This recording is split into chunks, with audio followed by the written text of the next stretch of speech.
Welcome, everybody. Here it is, the Tuesday edition of Talk Back, and that's John King over there. I'm Peter Christian. Good morning, John. Good morning, Peter. All right, we have a special guest in the studio for the very first time. We are honored to have you with us, Rabbi. It's good to meet you. Good morning, Montana. Rabbi Barry Nash, right? Yes. All right, and tell us where you hail from.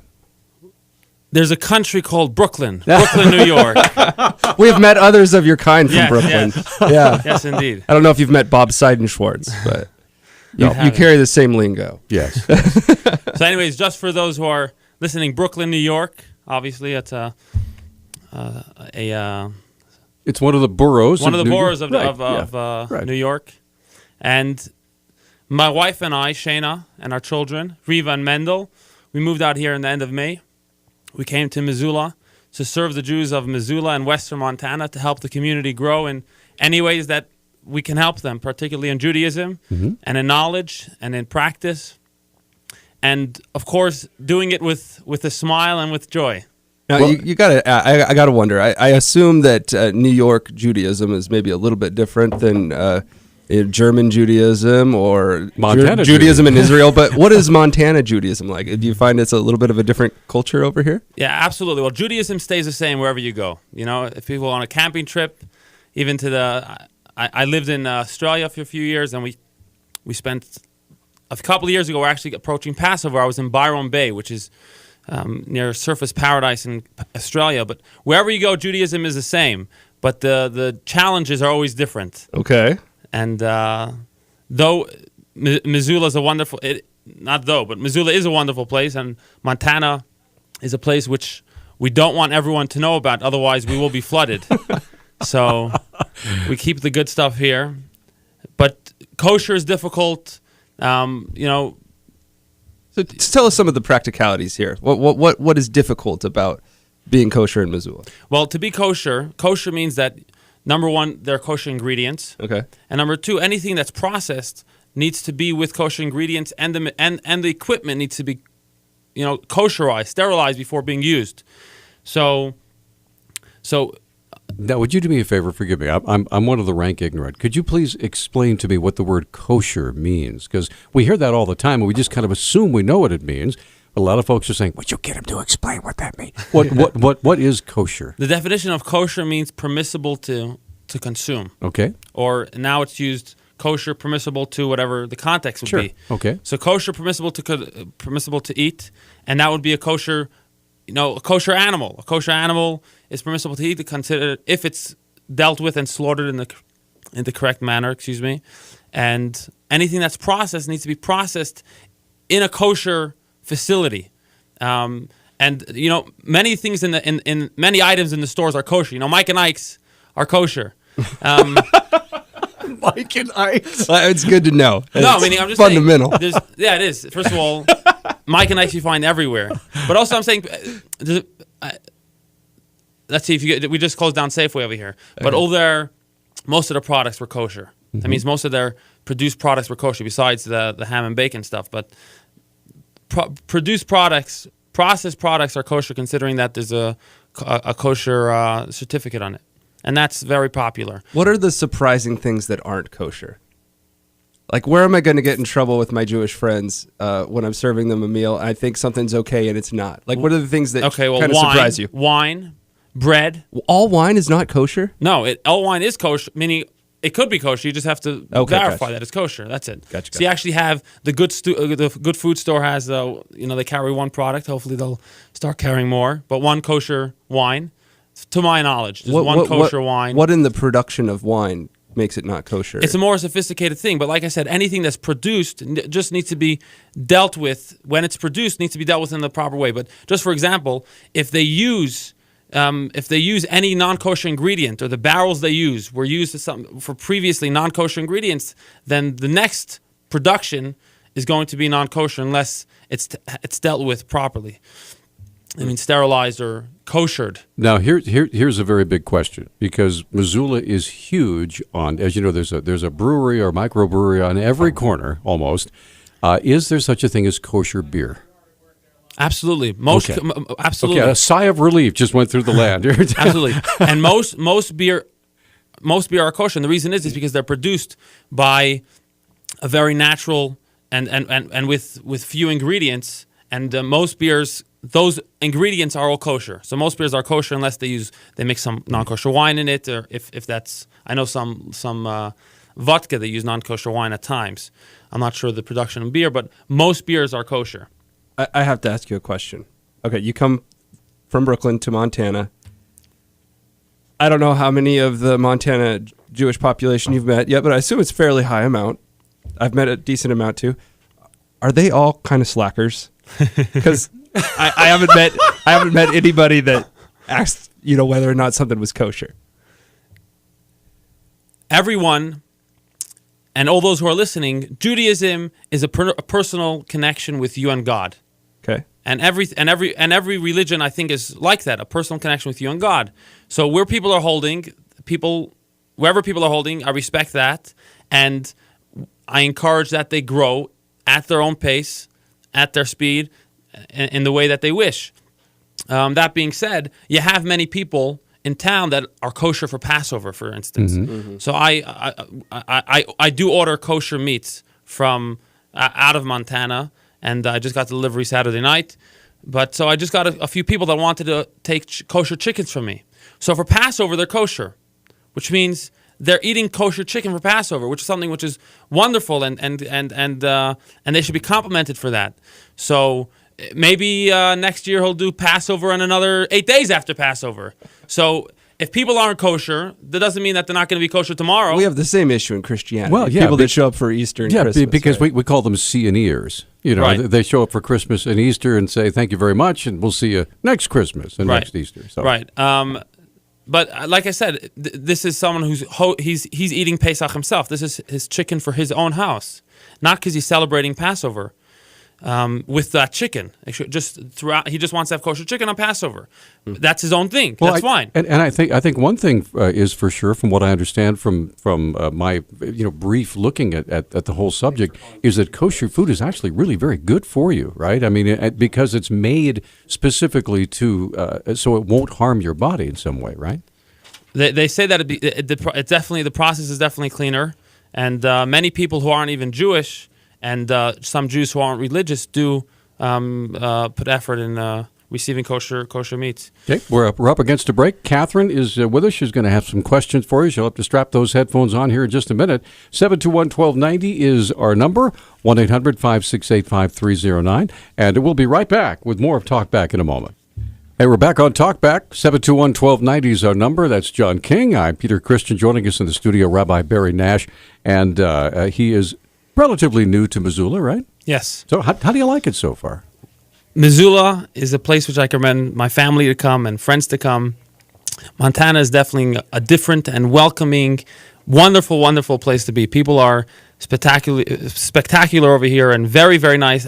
They take a keen interest in you, not just hello. Now, compared to Brooklyn, which it's very crowded and people tend to gather in communities and they get very clannish. Do you find it's much more open and relaxed here? Absolutely. Okay. No question about it. Cool. Well, let's get to the phone and visit with Catherine. Catherine, you're on with Rabbi Barry Nash. Hi. Good morning, Rabbi. Good morning, Catherine. How are you?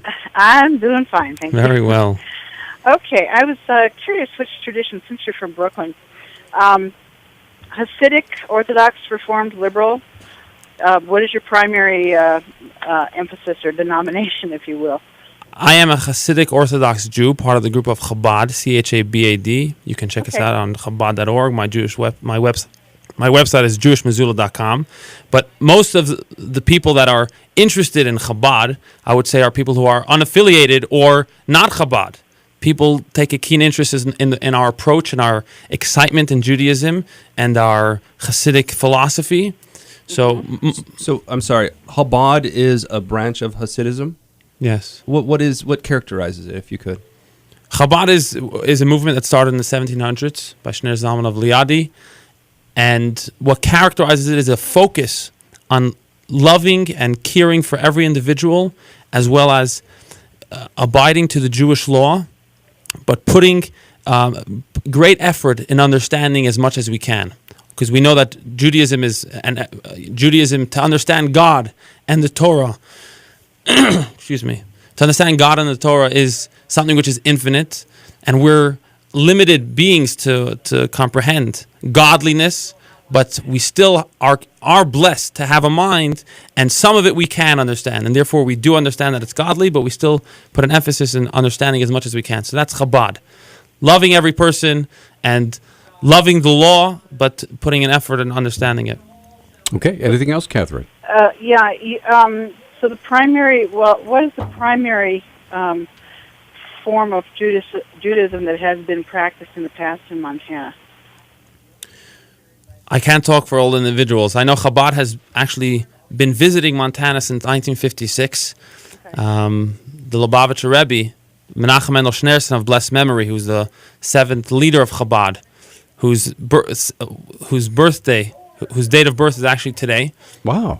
Yeah. Born during Passover. You can't beat that. Right, that's right. I wonder what his mother went through. Right. Go ahead, Catherine. Regarding kosher, decades ago I used to work for a Jewish doctor and his wife in Connecticut. So I learned to cook kosher. And it's very important to have 2 sets of dishes and cookware and silverware, etc., so that you don't mix the meat and the dairy. That's right. Look, I'm speaking to a scholar. No, just somebody with a little bit of experience in a lot of different things. Thank you. All right. Absolutely. Thank you, Catherine. Thank you. Now, we started talking about Passover. For folks who just don't know anything about it, can you help us through a little bit of history of Passover and where you folks are in celebrating? And we hear about the Seder dinner and what all that means. It's fascinating to folks who are not part of that culture. Could you just explain that to us? 3,327 years ago, that's close to 3,300 years ago, the Jewish people were liberated from Egypt, where they were an oppressed people, and they were slaves, and they were there for 210 years. And in a few days' time, Friday night was when they were left Egypt. And since then, the Jewish people have been celebrating Passover, Pesach, and family and friends get together at what we call a Seder, Passover Seder, where we eat the traditional matzah, which is the food of bread and water that the Jewish people ate while they were leaving Egypt. The unleavened bread. Right? Unleavened bread. They left so quickly that the bread didn't have time to rise, and that's what we call matzah. And we have a festive meal together with many traditional songs and stories that happened. Yeah, and several things happened during that dinner that are very I was privileged to be a guest at a Seder dinner. Oh, really? And it was just amazing. I just sat and wondered because I'm fairly familiar with the Old Testament, being a little bit of a Bible scholar, and so but being able to dive into the original, what it's really all about from the very beginning was amazing. And if you think about it, most people are there with their family, and many people are celebrating Passover with their family, and it's very exciting for grandparents to have their grandkids over. So just think about if you have a grandmother and their grandkids, and that grandmother was sitting with her grandmother 60 years before. So you have such a range of so many years of at one Pesach Seder, one Passover Seder, you have 100, 150, 200 years because of the grandmother to the grandchild, and they're all celebrating something which they did with their grandparents, etc., etc. So it's something which is fascinating and one of the most beautiful part of our history.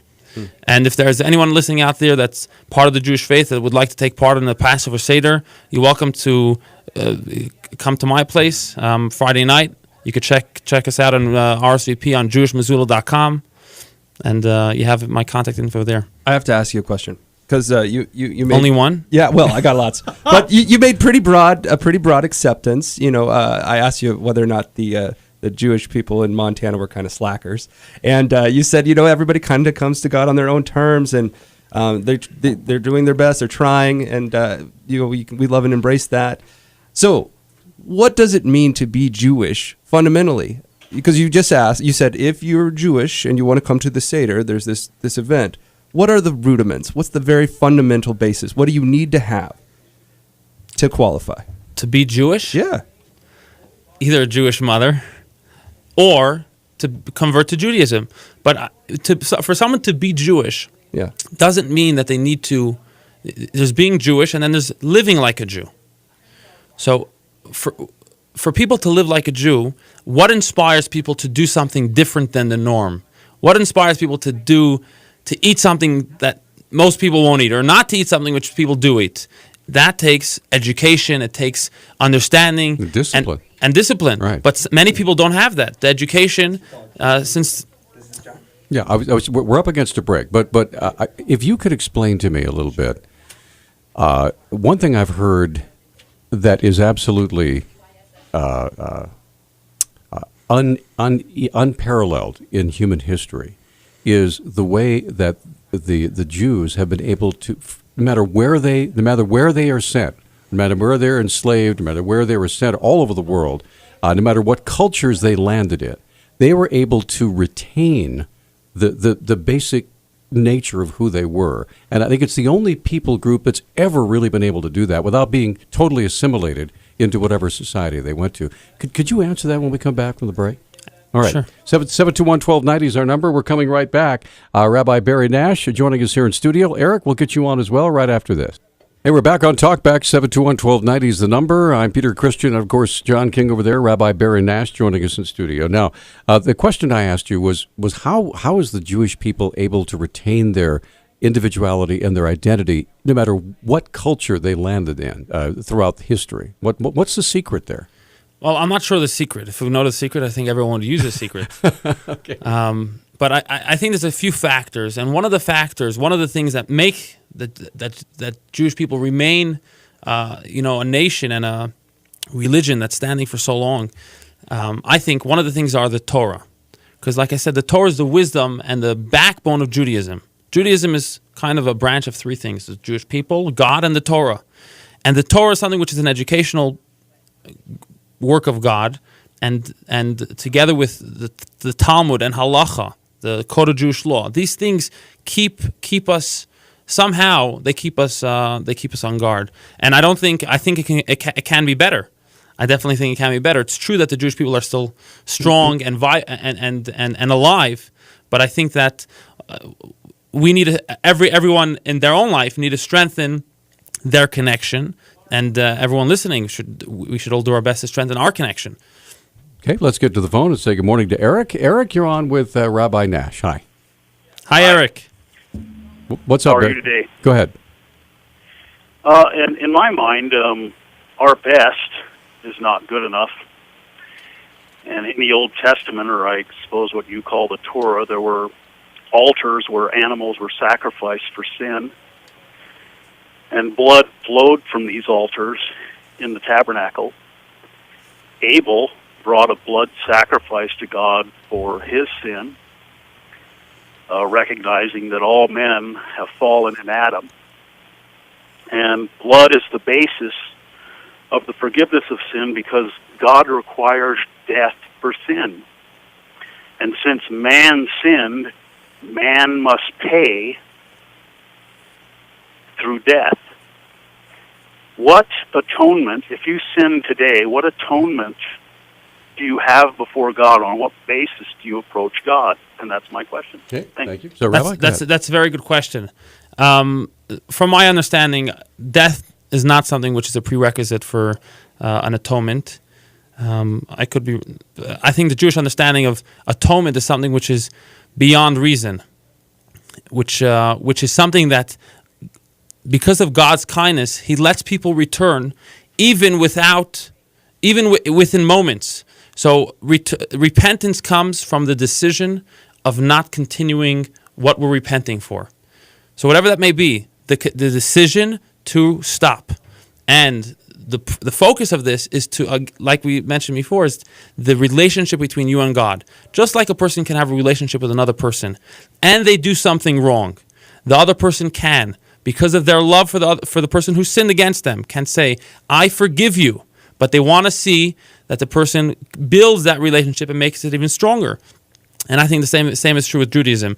Now, we have about a minute left. So if you could just give us some details of where you would like folks to go to get more information. And you also said you want to invite them to the big Passover dinner. Absolutely. First of all, a message for Passover that we can all take together is although the Jewish people left Egypt many years ago, like I said, 3,000 years ago, today we're in our own Egypt. The word Egypt, interestingly, in Hebrew means Meitzar, which means a person's own personal limitations. Everyone has their own challenges. And we all have the ability to let go of those things that are stopping us from moving forward. We have a God in our lives. No matter what faith you're part of, we all have a God in our life. And we have to let go and know that we have the power to move on, move forward with happiness and with joy and success. All right. But those who are looking for a Passover Seder, please check us out at jewishmizula.com. Again, that's jewishmizula.com. Thank you, Rabbi. Thank you. It's been a pleasure. Thank you so much. We're going to come right back after the top of the hour. All right, Peter Christian, John King, and we are into our open phones segment, but we want to start with what's going on really right across town, right? That's right. Well, the water trial continues at its speedy pace. It grinds along, yeah. It was funny. One of the... Or you might say it's flowing. Thank you. Oh, boy. Yeah. Thanks, Heraclitus. All right, so at the very beginning of the trial, one of the first things I remember hearing that kind of made me think a little bit was the the defense attorney said this is the most witnesses that he'd ever seen called to a trial, and he does this type of trial all over the country. Right. Yeah. I was like, oh, that's kind of so. Missoula's doing something a little different. Boy, did they! They call a different person every little thing. If you like the water, I'm on city council. I work at the university. I run the street light downtown. Basically everybody that is connected at all to city government was involved in this trial so far. But I'm going to take this phone call if you want to jabber. No, you jabber and I'll get. Okay, so one of the things that was really interesting yesterday is I believe Carlisle must have paid for him to come. But one of the most influential economists in the world, especially in the United States, came to the trial yesterday and was testifying. And he had some really interesting things to say. And a lot of it got off topic, it seemed to me.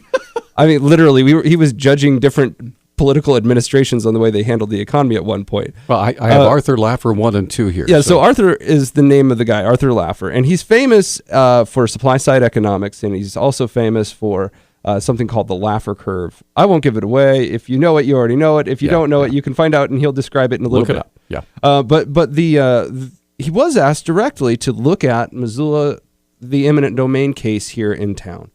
And one of the things that made him particularly qualified, not just that he's famous, but he used to be on the board of a giant water conglomerate company. Wow. A company, it was originally called, I think, American Sewage or something.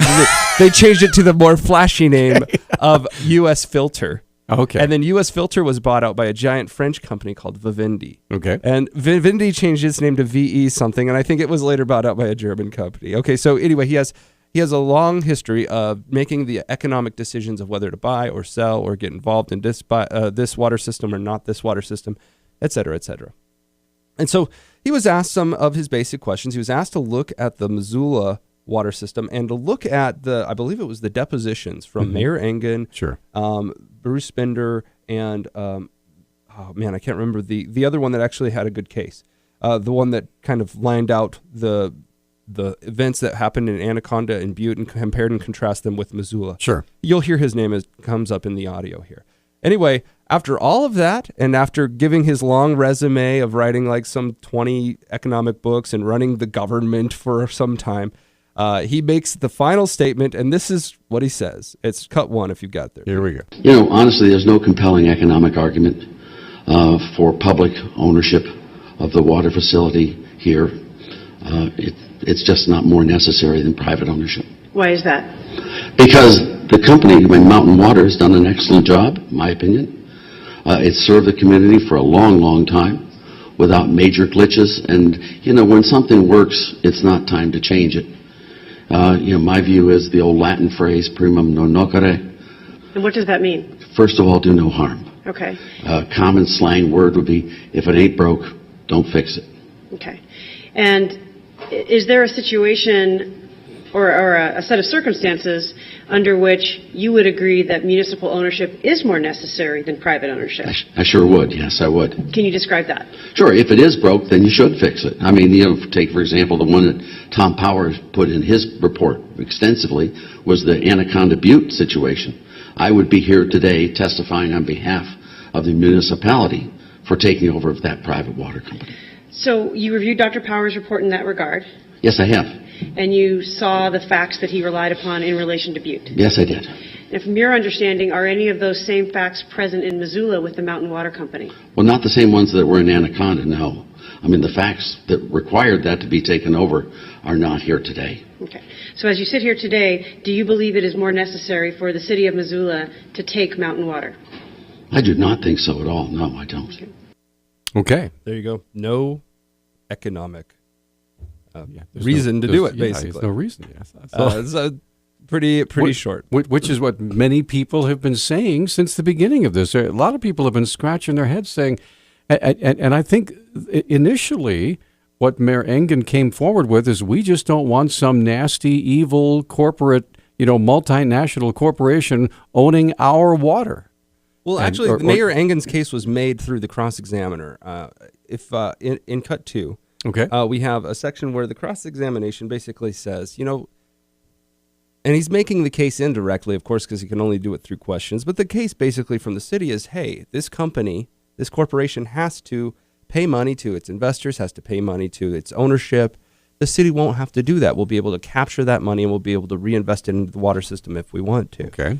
So this is kind of the back and forth. This is cut 2. This is the back and forth on that. We're up against our break, so we need to take a break here. And Susan, we're going to get you on just as soon as we can, but we want to complete this thought, and we'll do that right after this break. Hey, we're back on Talkback. It's Tuesday. We're talking about the mountain water condemnation lawsuit action going on in Missoula District Court right this very minute, in fact. So John King is over there, and we want to go ahead and listen to this second conversation, which features the renowned economist Arthur Laffer. So John's already set it up for us, so let's just listen to that together. Assume for a moment that Missoula's water system is going to require a substantial amount of investment in the future. Okay? Assume that, right? Assume it. Sure. You assume things all the time. I do. Okay. And assume that investment is going to be to replace aging equipment, parts of the system that are reaching the end of their expected useful life. Okay? Yes. And assume that one way to finance that investment would be to replace all of that equipment at cost. Replace it for the cost of buying the new equipment and installing it. Okay? Okay. And the other alternative would be to replace it by paying cost plus, let's say, 9%. Okay. As an economic matter, what's the rational choice? If it were just that? All other things equal. No, everything else the same. Everything you else get a cheaper replacement or more expensive replacement. Yes. And it's exactly the same replacement. Yes. It's clear you would do the cheaper replacement. Okay. Dr. Laffer, you were just asked about a hypothetical assumption or situation, and the way Mr. Schneider phrased it was all things being equal. Are all things equal? They aren't close. No, they aren't. Please. In the real world, it's never equal, and it clearly tips, in some cases, tips the other way. Okay. So why would it ever be preferable then for a private company to own a utility and invest, make capital expenditures in a way that's different from the city? Why is that ever preferable? Because the private company literally bears the consequences of bad behavior. I mean, if a private company does something wrong, the citizens have a recourse. Private company can hire and fire, can pay bonuses, all those things that a public municipality usually cannot. And, the neat thing about water that I think is you're actually selling a product to an entity. See, it's not like fire, it's not like police, it's not like judges, it's not like other things where you have really a public service here. What you have is a product being delivered to an entity in certain quantities, and there are certain costs. So it lends itself much more to being a regulated utility privately owned, my view. You're not saying that a privately owned utility doesn't provide a public good, are you? No, I'm not. It's a natural monopoly. That's why it has to be regulated very carefully. You've got to make sure the quality is there. But from all of my experience, I mean, literally, the private companies have been far more concerned about the quality of water than have the ones we've dealt with that were public. Oh, that's interesting. That's an interesting final statement there. Mm-hmm. Huh. Well, it wasn't technically his final statement. I had to cut him off. Yeah. And I have the whole thing. If you want to watch his whole testimony, and it's pretty funny because there's a lot of back and forth, joking about ties. Right. They even do some criticism of different political administrations, not like Missoula political administrations, but like federal. Sure. And and he goes off on a whole bunch of stuff. I actually have a clip of about 5 minutes in length that we might listen to later, but right now the phones are full. Yes, we do. Well, they were full. We've lost one, but now we still have Susan. Susan, thank you for your patience. Go ahead. Well, I want to comment first on the Water Pact. I'm very grateful that I live in Missoula County and don't have to pay for this debacle, because what the mayor is doing is saddling the taxpayers of Missoula City with a huge tax bill, and they're not going to get better service. They're going to get more expensive service. So from that standpoint, I'm really glad I live in the county. But the reason I called is that I had kind of an unusual growing up process. My father and mother had as their best friend a very devoutly Jewish gentleman and his family. And when it came time to pick a godfather and mother for me, who is a Presbyterian, my godparents were Jewish. And so because of that, I have a deep and a wonderful abiding love for the Jewish faith. And when our United Veterans Council went around this past week and delivered 382 Easter and Passover cards, I made a point of using the word Passover because this is a very special time of the year, not only for Christians, but for Jews. Well said. So I want to wish everybody, this is Holy Week, I wish all of you a happy Easter and a happy Passover. Thanks, Susan. Bye. Take care. Christine, good morning. You're on Talkback. Go ahead. Good morning. I am so impressed that they got Dr. Laffer to testify. Well, they had the money. It wasn't cheap. He was $1,500 an hour. He is the most amazing economist I have ever read. And the main reason I admire him so much is he has an amazing knack to look past the numbers and take into consideration human behavior. And I thought that showed through there, and I don't know how many people caught that in his testimony, because the mayor was saying that profits, the profits are jacking up the price. But what Laffer was saying, yes, the private company will have profits factored into the price, but the government will have waste. And that is true. The private entity, because they're looking out for profits, has a invested interest in keeping the waste and the fraud and the abuses and the inefficiencies to a minimum because they're trying to get a profit, whereas the government entity doesn't. So in the end, it kind of comes to be a wash economically because the profit is eaten up in waste when it's run by a government. All right, well put. Thanks, Christine. So basically, cost-wise, it's going to be a wash, but in his testimony, he also said, and the private entity is then overseen, whereas the government entity is not. That's one of the scariest parts of this whole deal, is that right now, even though you may not like the Public Service Commission for one reason or another, okay, whether it's politically or structurally or whatever, but at least it does oversee the public utilities, whereas if the city owns it ourselves, the Public Service Commission is now out of it, and as Mayor Engen said, well, then you have the citizenry looking at. Well, I'm sorry, but the citizenry is relatively ignorant of the process of running a water system. Well, the other thing too is my favorite comment was when somebody, I think it was John, had posted, "Who do you trust more to fix the leaky lines, the private company or the city?" My comment back was, "Tell me again about the potholes." All right, Christine, thanks. All right, thanks. Appreciate the call. Go ahead, John. I was just going to say, it's not just the PSC. Yes, the PSC does perform some sort of oversight. But if a company screws up, another company will buy them out. Or they can get condemned. You can't condemn a city. True. You're stuck. We are stuck. Sometimes agonizingly so. But as Mayor Engen said, if the city isn't performing up to snuff, you can replace the city council, replace the mayor, hopefully with more responsible people in your view. Unless you're one of those 1,500 people that get mountain water that is not in the city. This is true. And then they just apparently will jack up the rates on you like they do the sewer, and you'll pay more because you can't vote. We're going to come right back. Mike, if you don't mind holding, Mike, we'll get you on here right after this break. We have two lines open at 721-1290.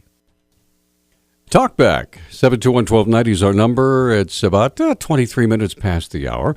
Moving right along, and of course, John King's over there. I'm Peter Christian. We have been talking about mountain water, but it is open phones. So let's get to Mike, who's been waiting very patiently. Mike, first of all, thank you for holding. You're on. Oh, that's no problem. What I want to talk about is, you're talking public versus private. Okay, I'll give you an update. As I told you, I have prostate cancer. I go through the VA. Aha! Therein lies a problem. It's a government bureaucracy that you can't fire anybody from. Well, they vacillate back and forth. Well, we might, back and forth. Well, apparently I'm going to pay for this myself. But damn it, I would just like them once to say, no, you don't get the treatment. Yes, you get the treatment. It starts now. This is what I'd like just once out of the VA, and you cannot get it from them knuckleheads. Well, Mike, it's done right here in Missoula. Did you know that today that Senator John Tester and Mr. McDonald, the new head of the Montana VA, are going to be in Missoula. They're going to be at the University of Montana talking at their Student Vets Center there, and you could go and you could make your views known. How come this is kept so secret that nobody knows? That's the first I heard of it. I read the paper every day. I didn't see nothing in it. I listened to the news. I talked about it this morning. I talked about it this morning on in the Montana Morning News. Why don't we get a couple days advance notice? Well, actually, we did talk about it a week or so ago when they first announced the trip that he was going to be in Missoula this week. Now, is Tester going to be performing surgeries or? No. Oh. Yeah. But talk to Tester like talking to a damn fence post because you're not going to get anything from him, and you can't fire the clown they just hired. Okay. I guarantee you. I'd like to fire the clowns right up here because, it's approved. No, it's not approved. Oh, we lost the paperwork. We didn't lose the paperwork. And do you think if I go up, no, I'll probably go to jail because I'd probably wring his damn neck. Okay. I am serious. All right, Mike. But anybody else, this is ridiculous. And I have went through this, and they haven't got one bit better in the last 20-some years. I went through this 20 years ago at Fort Harrison. I go through it right here. And all it requires is a simple yes or no to keep me from being ticked off. All right, Mike. All righty. Thanks, buddy. Bye. Appreciate the call. Chip, you're on Talkback. Hi. Hi there. Hey, I'm a retired Air Force guy. Yes, John sir. already knows that. A couple of things. First, my father was a POW in Vietnam for nearly 6 years, and so he finally was rated 100% disabled by the VA. Passed away recently. He used to always get his medical care through the VA, but then when he became ill and eventually passed away, there was no veterans hospital around, so he was actually under civilian care. And my mother told me that the care my dad received was head and shoulders better than the VA, where the people that were caring for Dad really cared, they were concerned, all sorts of things. I myself, being retired, I stay away from the VA medical care as much as possible. Thankfully, I have TRICARE, which, of course, people are trying to take that benefit from us or reduce it and such, but that's a different issue. Also about the VA meeting at the university, it was in the paper a couple of days ago, but they didn't specify when or where. I myself, being a student on the GI Bill, I got an email from the VA office on campus about when and where it's going to be, and it's at the University Center at, I believe, 15:30, up in, I think, room 330, 331. He may have said that already. Okay, 15:30 for civilians is 3:30, right? Sorry. Yeah, well, 3:30. And they also kind of try to walk a line. I mean, the politician wants to look like they're out there meeting with the people, but they also only want certain people there. And, of course, this is for vets, not for... Yeah, I think it's specifically for the student vets because what they're looking for is input or feedback about veterans getting hired, and ways in which they hope to maybe hire veterans and maybe college student veterans, via the government or something. And then one last thing that's totally different, and I would like more opinions than just voice mine. But listening to it was very interesting.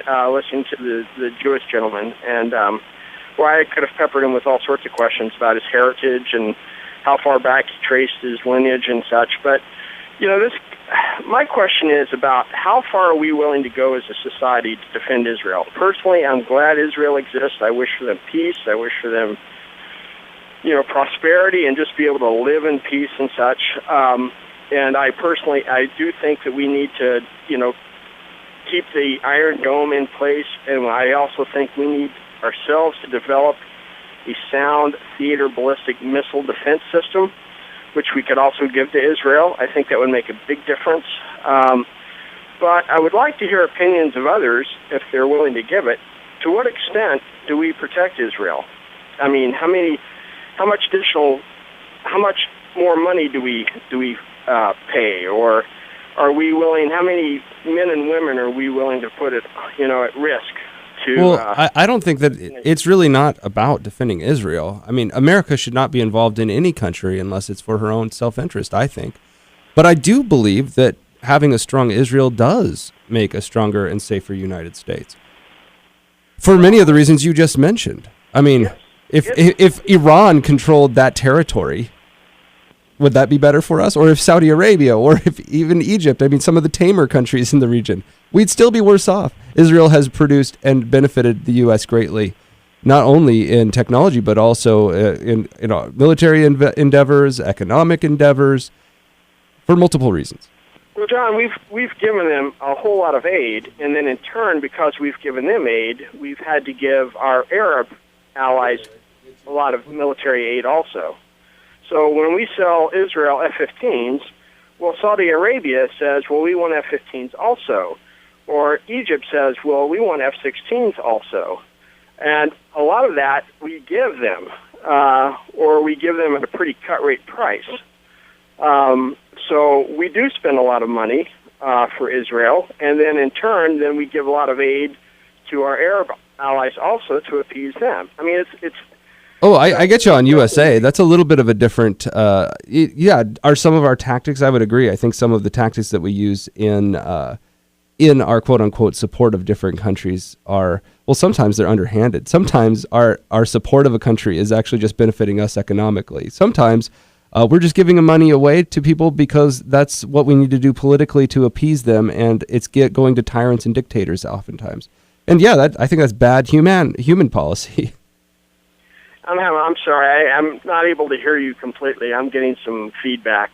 Oh, well, I'm sorry. Different kind of feedback I was hoping. I guess what I was saying is that I can agree with you on the way that the U.S. spends its aid on foreign policy. I think that a lot of it goes to the wrong places for the wrong reasons and has the wrong results. Chip, I apologize for the connection, but we do have to take a break. Patty and Eric, we're coming up with you in a moment. After this time out, we have one line open at 721-1290. We're kind of talking all over the place. It's open phones. That's kind of the quintessential, purpose of open phones. You can talk about whatever you want. We'll be right back. And we're back on Talkback. 721-1290 is the number. That's John King. I'm Peter Christian. Phone lines are full. We're talking about all sorts of things. Mountain Water, the VA, Senator Tester. We're talking about Israel and whether or not we should support them. And on and on. My goodness, we're just kind of all over the place here this morning, but that's okay. Patty, first of all, thanks for holding. You're on. You're welcome.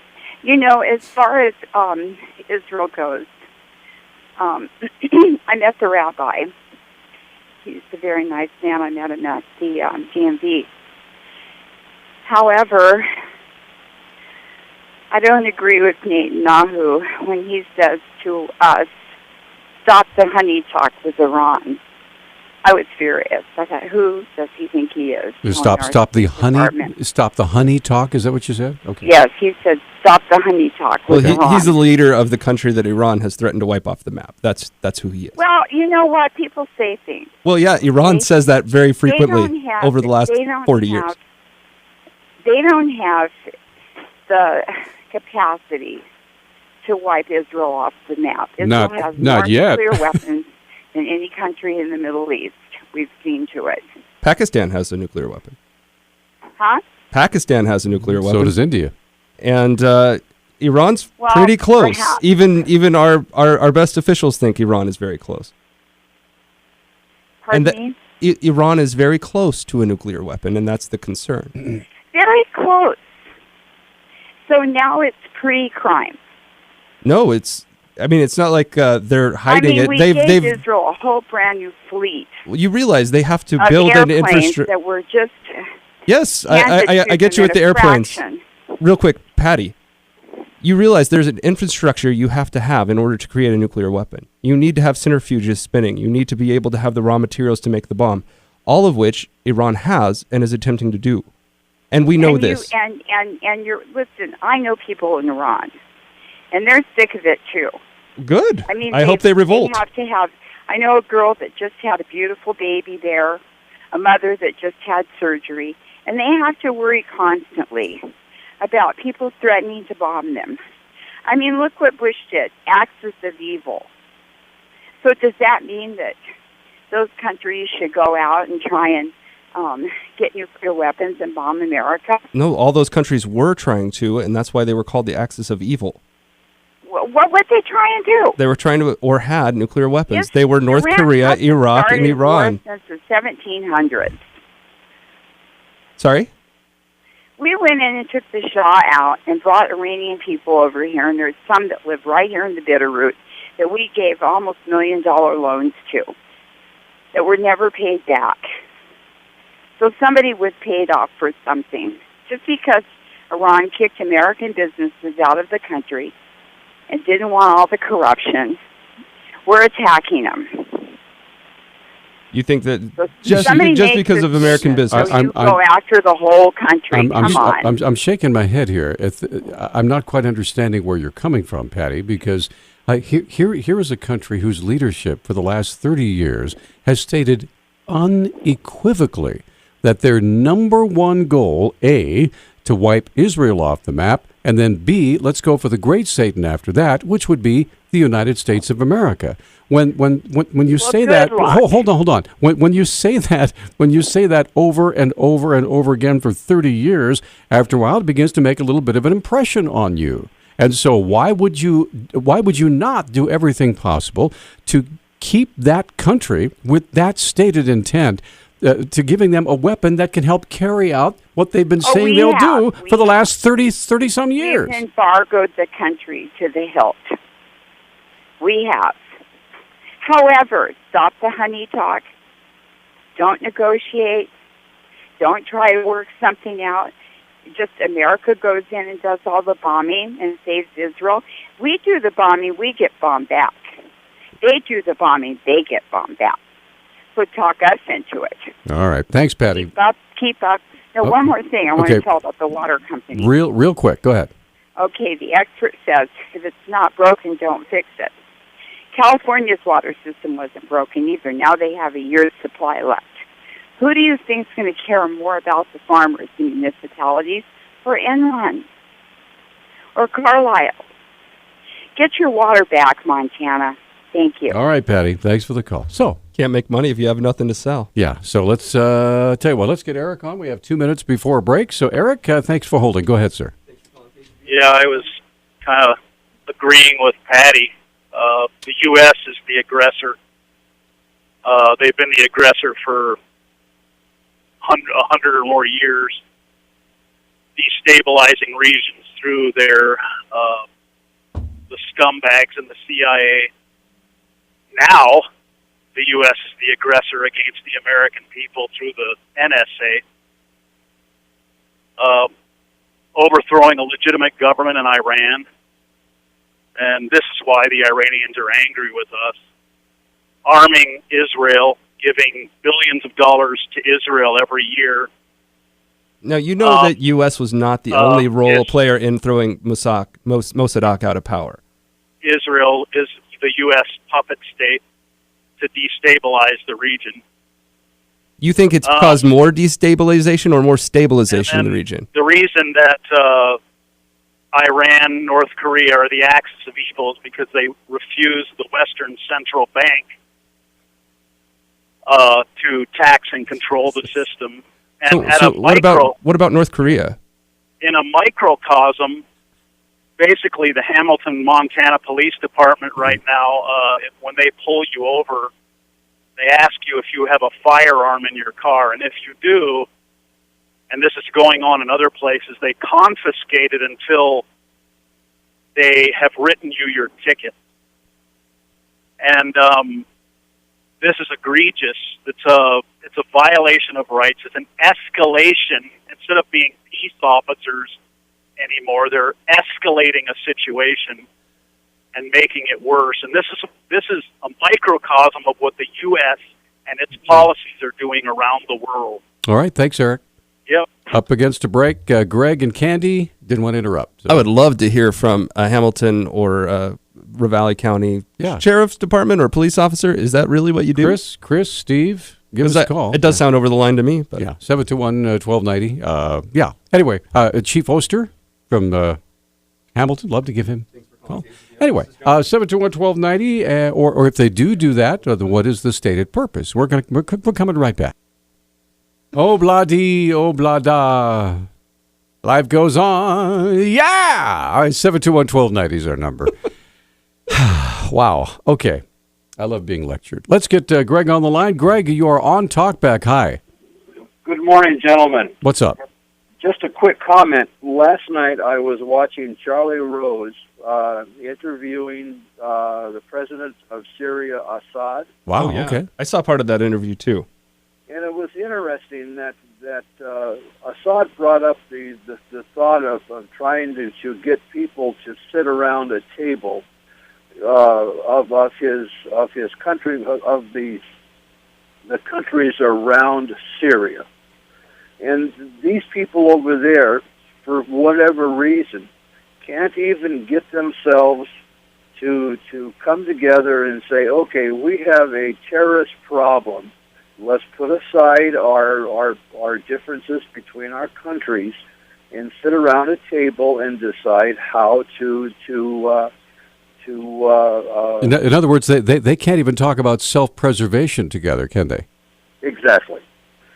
And I find that very interesting. That yes, they want the United States and its allies to come over there and persuade those people to get together, but yet they hate us, but yet they won't do it themselves. Thus has it ever been. Yeah. Yeah, that's the parts of that interview I watched was where he was, it's not just ISIS. He was basically lampooning Egypt, Saudi Arabia, all the other big countries in the region, and it just sounded like I'm Shia versus Sunni.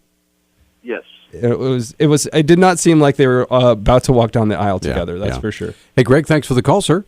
Thank you. Have a great day. Candy, you're on Talkback. Hi. Yes, hi, good morning. If you can indulge me for a second, I'll try to make this as quick and succinct as I can.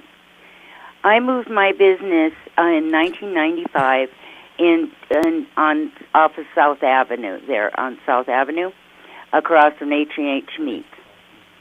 And then I started going to city council meetings about the Brook South Russell. And through those meetings and hearings, I found out that Bruce Mender had lied about the intersection having to be done because of the particulate level. He lied, and he said it was all computer generated. And so we lived through that. And then I became more involved in city council and decided to run for mayor in 2001. And at that time, I was heavily involved with the sewer treatment plant, which was under kind of investigation for fraud.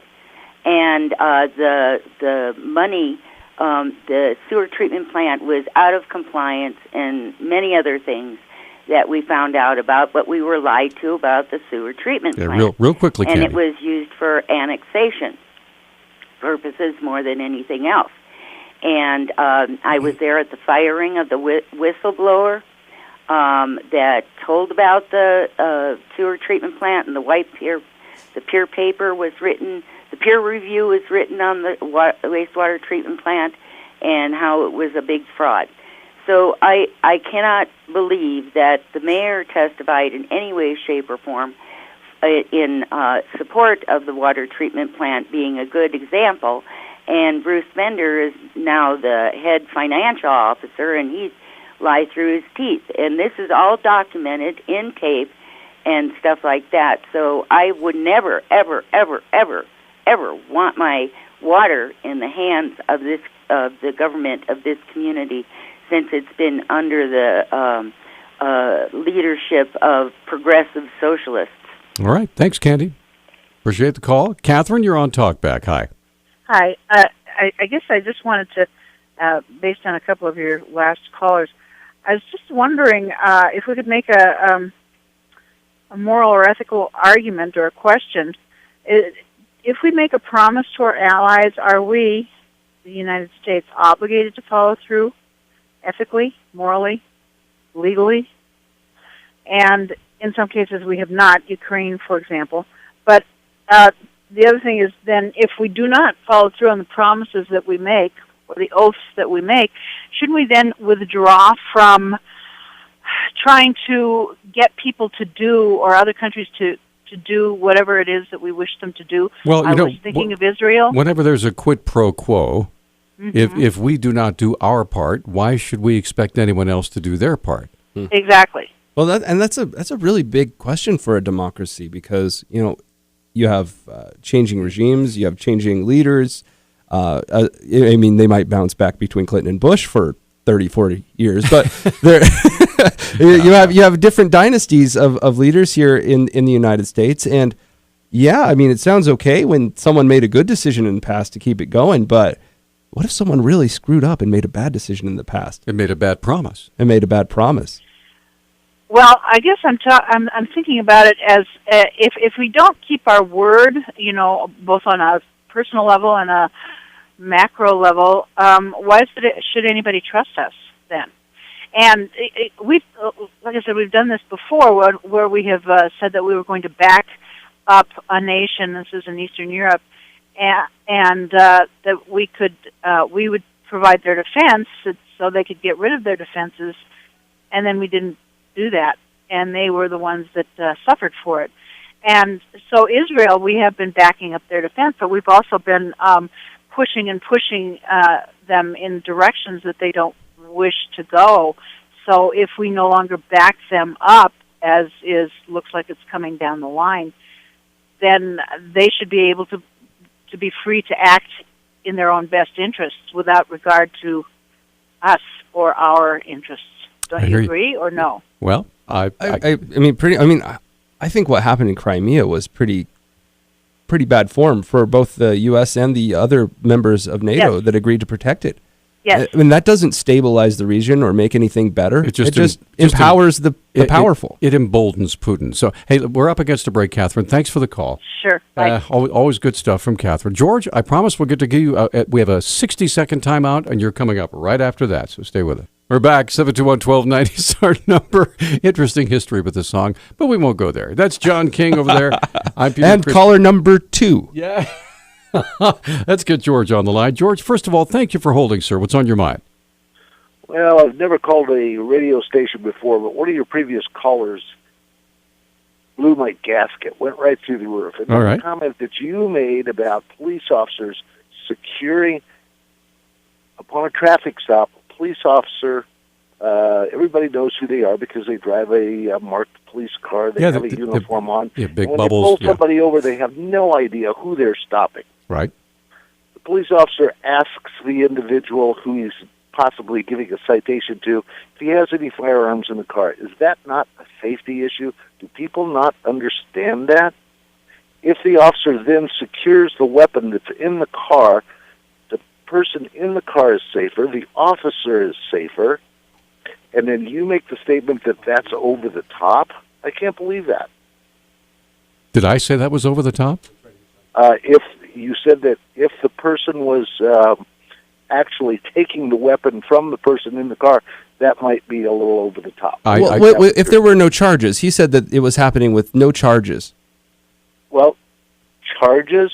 Yeah, I mean, if you just pull somebody over, and I understand the safety issue. Like, if there's a gun in the front seat or on the guy's hip, it totally makes sense that you don't want to turn your back to that guy while he still has that gun on him.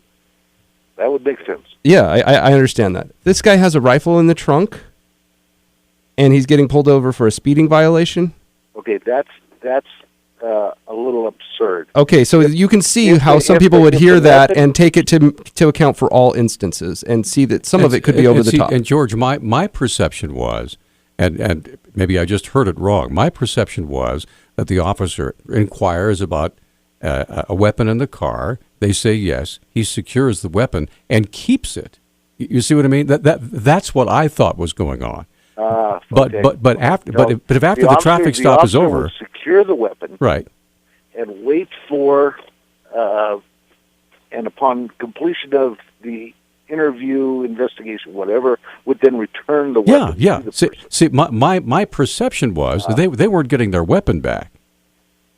So rather than being secured, it was being seized. You see what I mean? That's how I heard it, and maybe I just heard it wrong. Yeah, it's a soft and that would be over the top, wouldn't you think? But that would be illegal. Yeah, exactly. Well, George, I appreciate the call. Thank you for clarifying that. Well, thank you for taking my call. Have a good day, guys. You have a great day. Emmett, you're on Talkback. Hi. Oh, thanks. Yeah, it's with the whole news with Iran and everything, and the deadline, with tonight, I guess they moved it back to June. That's what I read this morning. Oh, they did? Yeah, which means they get to keep spinning until June. Yeah. Well, actually, but one way or the other, if Iran gets a nuclear weapon, they will use it on us. So I think they want one. They're going to get one, and I guess we only have a few years to wait until we get nuked. I mean, negotiating with our enemies like this that are sworn to destroy us in a hot war is a horrible idea. But also, in the book of Zechariah, it says that the nations would come against Israel, and God would fight against those nations that come against Israel. It's God's holy land. Jerusalem, is where our Lord was crucified and rose again. That whole area is sacred to God. If we come against Israel, if we try to divide Jerusalem, we'll only be fighting against God himself, and we will always come out the loser. Hey, Emmett, a little note. Jerusalem is already divided. Yeah, boy. Sorry. Uh-oh. It happened a long time ago. But, hey, listen, thanks for the call. Thank you. Eric, we have exactly a minute and a half, so I know you wanted to respond to what George said, so please go ahead. Yeah, one comment. Israel is the church. Okay. Anyway, when a cop takes your weapon, they pull you over for, say, a traffic light, and this is assuming the pullover is legitimate. But they pull you over for a traffic light or one of your lights on your car, and then they start asking other questions that have nothing to do with why you've been pulled over. And what this is, the foothold in order to arrest you. They have when they take your weapon from you for nothing, it is a seizure, even if they're going to give it back. This is egregious. And think about this. They have a computer that talks to the Fusion Center in Helena that's connected to the NSA database. And they're logging everything that you do, even the traffic stop, into this NSA database. Thank you. All right, thanks. Tom, you're on Talkback. We have exactly 1 minute. Go. In regards to Iran, here's what struck me last week. Okay. Is the hot mic president says to Medved, I will have more flexibility after the election. Right. Who is supplying Iran with all the parts and all the components? And I believe that it's not really a proxy war in Yemen with Iran. This whole Middle East thing is a proxy war that Russia is going into the Middle East full boat. I think you're very wise. That's a wise perception. Yes, yeah. Russia, I think, is deeply involved, not only in Iran, but Syria. Hey, Tom, we got to run. Thank you so much for your call.